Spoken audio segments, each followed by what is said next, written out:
புடவை எடுத்துடலாம். சரிம்மா. சண்முகம் அந்த புடவை எடு. இந்த புடவையாக்கா? இல்ல அது ஊதா கலர். இதுவா? அதுதான்.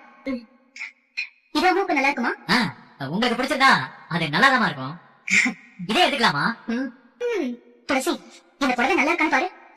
நல்லா இருக்கத்தே. கலர் நல்லா இருக்குல்ல? சூப்பரா இருக்கத்தே. என்னமா நாச்சரத்தை அதுக்குள்ள துளசியோட ராசி ஆயிட்டாங்க. ஆமாடி, அப்படி என்னதான் என் அன்னைக்கு இவன் மை போட்டு மைக்கி வச்சிருக்கானே தெரியல.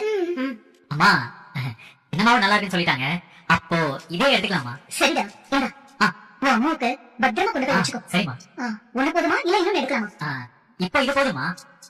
அம்மா வந்ததும் அவளை அழைச்சிட்டு போய் அவளுக்கு பிடிச்சத அவளே எடுத்துக்க சொல்லி நான் வாங்கி கொடுத்துறேம்மா. பாரு துளசி, கட்டிக்க போறவன் மேல எம்பிட்டு ஆசையா இருக்கானு.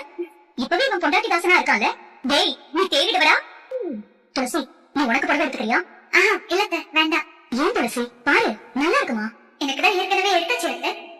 எங்க வீட்டு இந்த புடவையை ஒத்து பாக்குறா. என்ன அந்த புடவையை பாக்குற? அந்த புடவை வேணுமா? நீ போய் அதை பத்திரமா வச்சுக்கோ. அதெல்லாம் ஒண்ணும் இல்லம்மா. சின்னமாக்கு இது பிடிச்சிருந்ததுன்னா அவங்க இதே வச்சுக்கிட்டோம். என்ன சின்னமா, நான் வேணா வேற எடுத்துக்கிறேன். ஏண்டா நீ மனசே இல்லாம கொடுக்கறேன்னு உன் மூஞ்சிலே தெரியுது. அம்மாவுக்கு எடுத்ததை கொடுக்க மனசு இல்ல அப்படிதானே? ஐயோ அப்படியெல்லாம் ஒண்ணும் இல்லம்மா. டேய் தெரியும்டா, நீ போய் இதை பத்திரமா பூட்டி வச்சுக்கோ. நான் என் மருமகளுக்கு வேற புடவை எடுத்து கொடுத்துக்கிறேன். சின்ன தம்பி நீங்க போங்க. அம்மாக்கு எடுத்தது போய் நான் எடுத்துப்பேனா? நீங்க சந்தோஷமா போங்க.